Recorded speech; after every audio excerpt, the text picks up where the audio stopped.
founded by and named after one of the greatest ever violinists. Although I would just say, a very modest individual who was, who would not particularly relish that particular phrase. But Yehudi Menuhin was one of the most important violinists, certainly in the 20th century. It produces outstanding, world-class, internationally famous performers. Today, we have 5 young students from the school that come from UK, that come from USA, that's Cruz, and then on San Francisco. We've come from Singapore, from South Korea, from Malaysia. Remember, when you're listening to them, they are 19, 17, 15, 13, and 13. And they're already playing world concerts at that age. I'm sure there'll be some great stars for the future from this group. So to introduce them, I'd like to welcome the Director of Music, Michael Singer, from the Yehudi Menuhin School. Thank you.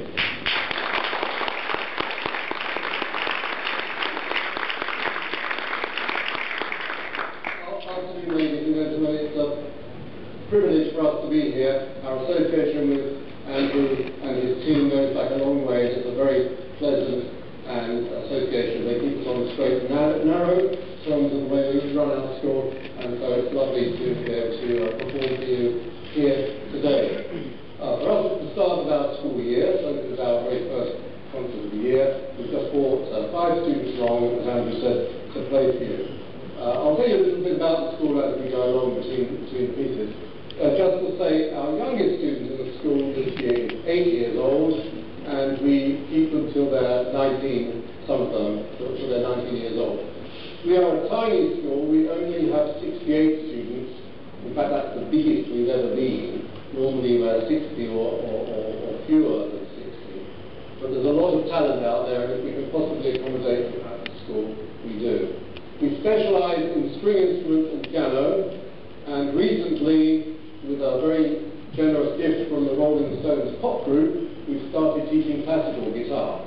So we now have 3 classical guitarists as well at the school.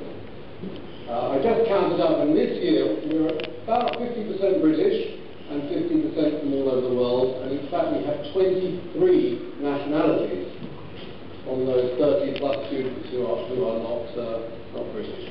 And it was always Lord Menuhin's dream that we should be a truly international school, and I think in the past few years we've really realised his dream. Enough from me for the moment. We'll start with the first piece. Sebastian Cohen is British cellist, he's 15, and Nicholas Harris is from California, and he's 19, and they're going to play Terzo Concerto by Tchaikovsky. It's a showpiece Tchaikovsky wrote for one of his friends, a very distinguished cellist, and it was written for cello and orchestra, but it's more frequently heard like this, cello and piano. It has some very lyrical moments and some very virtuosic moments in the middle, and then again at the end. So we welcome Sebastian and Nick.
visited Moscow for the first time. He put himself on an American cargo plane and got himself into Moscow and saw the kind of specialist education that was supplied there for young musicians. A strong tradition of training young musicians in Russia.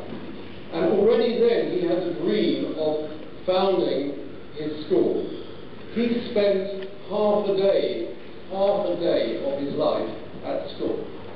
He went for one morning, and he writes that he looked out a window at the top of the classroom. He watched a bird outside. That's all he got. He went home at lunchtime and told his mother he didn't like school. And he was home educated, as were his two sisters in the Bay Area in California. But he realized that there were lots of disadvantages from home education, and he realized that the Soviet model had lots to offer. But he had ideas of doing things differently in the West. And it wasn't until 1963, when his life had altered a lot and London was his base, that he had the idea of really putting his dream into practice. And the school opened in a hotel just around the corner from here in 1963 with 12 students and just a few teachers. And a year later it moved down to Surrey, where we are now, with 24 students. And since 1964, we've grown and grown. But his philosophy was small is beautiful, and certainly not really looking to get bigger. The idea is to take the best students from around the world and give them the best education we can. The students will spend about half the day on music and the other half of the day on their regular academic studies, mathematics, history, English, science, and they'll take the same public academic exams excuse me, as children in all British schools. And in fact, our British newspapers publish league tables at this time of the year of last year's exam results. And if you look, you'll see us at the top of the league for both our GCSE and our A-level results. few schools in the country. So these students are not only doing their music, they're doing their academic work. But because we're so small, the classes are very small. And in an average lesson in academic studies, there'll maybe be 5 or 6 students in a class. This means they can cover their academic work in about half the time and have half of each day for music. And every child has their own timetable for each day. They have their own schedule, which is great for them, nightmare for me. We'll pass on to some more music. Franz Liszt was a great 19th century virtuoso pianist and composer, and one of the things he loved doing was taking music by other composers and transcribing it as virtuoso piano work, particularly operas. So he took Verdi's Rigoletto, it says a Rigolette here, you need to know, and melodies from Rigoletto, which you probably know well, and he turned it into this virtuoso piece. Rosalind Fang is going to play for you. Rosalind is from Malaysia, and she's 13 years old. Thank you.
there's obviously big demand for a very few number of places. As financial and management people, I'm sure you're all wondering, well, how much does this cost? The answer is it costs a great deal. And the British government have a very, very generous scheme which has been running since Edward Heath was Prime Minister and Margaret Thatcher was a mere Secretary of State of Education back in the 70s. And there are 9 schools in Britain. 4 are specialist music schools, 4 are specialist dance and ballet schools, and 1 is like a kind of fame academy for more popular music and song and dance. We are part of this government scheme, which means we are partially funded by the government. It's a complicated system, but in essence, 75 to 80% of our income every year to run the school comes from the British government. Our foreign students, whether they're EU or non-EU, for the first 2 years that they're in Britain, have to self-fund or find bursaries. Once they've been in the country 2 years, they're now very enlightened British government will support them. So I've been told by Andrew to make a pitch, so you know about this. Our foreign students, if we cannot find funding for them for those first 2 years, they can't come.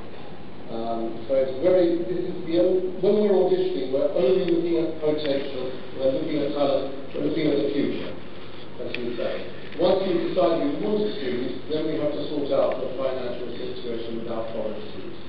A very few will be able to self-fund, some will have private sponsors, and some will find sponsorship in their home country. In a sense, we're a special needs school, because these pupils actually find mainstream education very difficult to deal with. And mainstream education finds them very difficult. Because they have this great inner motivation to practice their instrument and to spend as much time as they can on music. So regularly we'll hear of students who are getting bullied or teased or misunderstood in mainstream education. Once they come into our environment and our curriculum, they are getting an enormous amount of one-to-one tuition. And they then settle down, and we'll be hearing the results tonight, this afternoon. We've got about 60 members of staff for these 60 students. Because we have academic staff, music staff, pastoral staff, and a lot of the tuition on their instruments, all their tuition on their instruments, put in one-to-one. In fact, often I'll go in a room and there are 2 or 3 teachers with 1 student, which is not normal. So that gets the way the school works. And if you hear in your different countries of really talented students who are trying to come to us, their problems are for those first 2 years. And after that, no matter what their parents' income is, their parents will be means tested, the British government will support them. And that's true of all these specialist music and dance schools. And it's also, I should just not make a party political point, it's been true of colours of different hues in Britain. This government has been very supportive, and I'm sure whatever government we have next will continue. It's a very small scheme, relatively small scheme, but it's very much appreciated by those on it and by the politicians. They recognise that it's really important that talented people should have special education. Right, that's my little pitch. We come to the final part of music, which is Gabriel. Gabriel is from Singapore, and he is just 13, and he's going to be playing with Min Young Bai, and she's a pianist from South Korea. And they're going to play 2 pieces. After all that virtuosity, a rather calm, lyrical piece, a transcription of a piece called Alpenblatt by Wagner. Most of his music is operatic, but this is an instrumental piece, so it's a transcription for Wagner piano. It's lyrical Alpenblatt. And then we finish our little presentation to you with the introduction and allegro of Pablo de Sarasate. Pablo de Sarasate was one of the great violinists at the end of the 19th century, violinists and composers. Tarantella is a dance, it's inspired by poisonous spiders. Tarantella is, the tarantula, the spider. So after a very beautiful introduction, we get a very spiky and exciting conclusion to the concert. Thank you very, very much. I introduce Gabriel and Menuhin.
Thank you.